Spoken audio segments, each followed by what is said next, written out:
ญพรญาติโยมญาติธรรมขอต้นผู้ติดตามว่าจะเป็นทางช่อง YouTube เฟซบุ๊กก็ดีเมื่อนี้นะก็ได้ทำวัดเป็นที่เรียบร้อยทำวัดเย็นเรียบร้อยต่อจากนี้ก็จะเป็นการนั่งภาวนา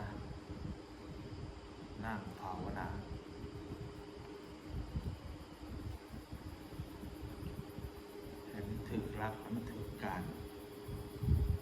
เพราะว่าหลัก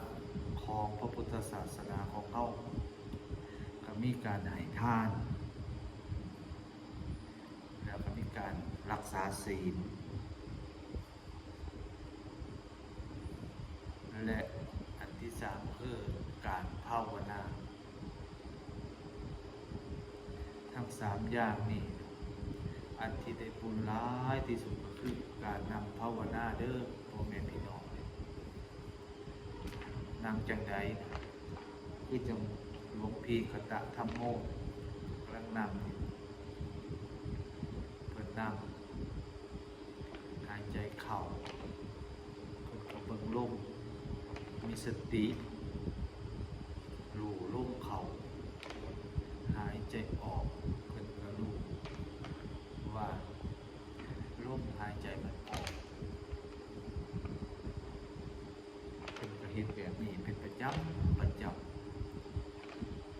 ากทำวัดเสร็จก็เฮ็ดกับหมู่กับคณะกับพวกจักหน่อยหนึ่งแล้วค่อยแผ่เมตตาหลังจากนั้นเพิ่นก็สิไปเฮ็ดอยู่กุฏิเพิ่นตามกำลังตามเวลายามมื้อเช้าตื่นขึ้นมาสวดมนต์ทำวัดเช้าแล้วก็เฮ็ดแบบนี้ดังนั้นแล้วมันบ่มีทางใดวิธีใดที่จะทำให้จิตใจของมนุษย์ของเรามันลดละเบาบางจากกิเลสได้นอกจากมาทำตามผู้รู้คือพระพุทธเจ้าเพื่อให้เฮารักษาศีลแล้วที่สำคัญคือจะต้องมานั่งภาวนาแบบใด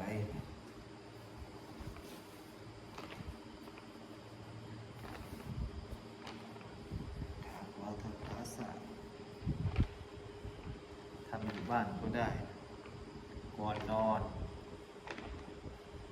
วันละสัก5 นาที10 นาทีนะนอน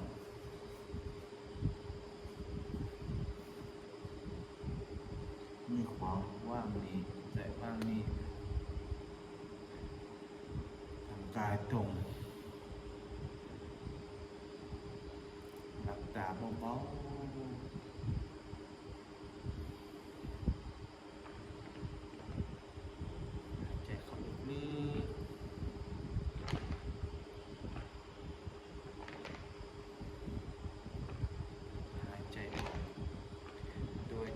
มีสติ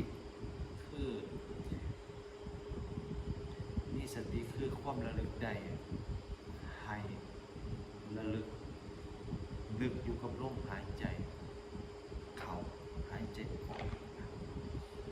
บางครั้งจิตเท่าอาจจะออกไปข้างนอกจิตเท่าส่งไปข้างนอกไปคิดถึงเรื่องที่มันผ่านมาเฮาก็ต้องมีสติดึงมันกลับขึ้นมาอยู่ที่ลมหายใจถ้ามันไปอีกจิตเฮามันไปอีกก็ดึงมันกลับมาเฮาต้องรู้ในขณะนั้นนะบางครั้งมันก็พูดไปในอดีตบางครั้งมันก็ไปในอนาคตไปปรุง ไปแต่งถึงวันพรุ่งนี้ว่าสิเฮ็ดจังไดเฮ็ดนั่นเฮ็ดนี่เฮาสิมีเงินใส่บ่เฮาสิมีความสุขเฮาสิเป็นโน่นเป็นนี่บ่จิตมันสิไปเมื่อมันไปเฮาต้องมีสติระลึกนึกได้แล้วมันดึงมันกลับขึ้นมาอยู่กับลมหายใจอีกเฮ็ดอยู่จังซี่เฮ็ดคือจังคนโง่เบิ่งแต่บ่โง่เด้เฮ็ดไปเฮ็ดไปบางมื้อจิตเฮาอาจสิอยู่กับลมหายใจได้5 วินาทีบางมื้ออาจจะได้1 นาทีเบิ่งลมออกเบิ่งลม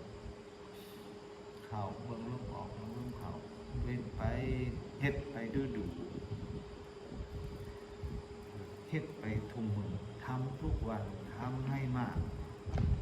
เพราะว่ามันจะมีประโยชน์ต่อเฮามีประโยชน์หยังเวลาที่เฮาเกิด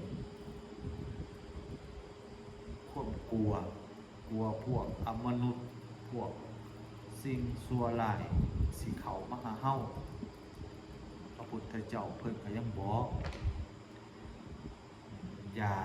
ส่งจิตออกไปข้างนอกเวลากลัวอมนุษย์ให้เอาจิตเฮานี่เข้ามาอยู่ที่กายเฮาคือมาอยู่ในลมหายใจนี่ก็ได้เพราะว่าลมหายใจเข้าหายใจออกมันก็เป็นกายานุสติคือกันนะดังนั้นแล้วก็ให้บ่ว่าสิเป็นพระก็ดีนะพระไม่ก็ดีนะส่วนผู้อาวุโสเพิ่นบ่ต้องบอกเพิ่นรู้หมดแล้วนะพระไม่ก็ดีพระญาติโยมก็ตามนะก่อนนอนก็ต้องไหว้พระแล้วก็นั่งภาวนาเด้อมันจังสิได้บุญได้กุศลกันเฮ็ดดูแล้วความสุขมันสิมาเองนะตั้งตาให้ตรง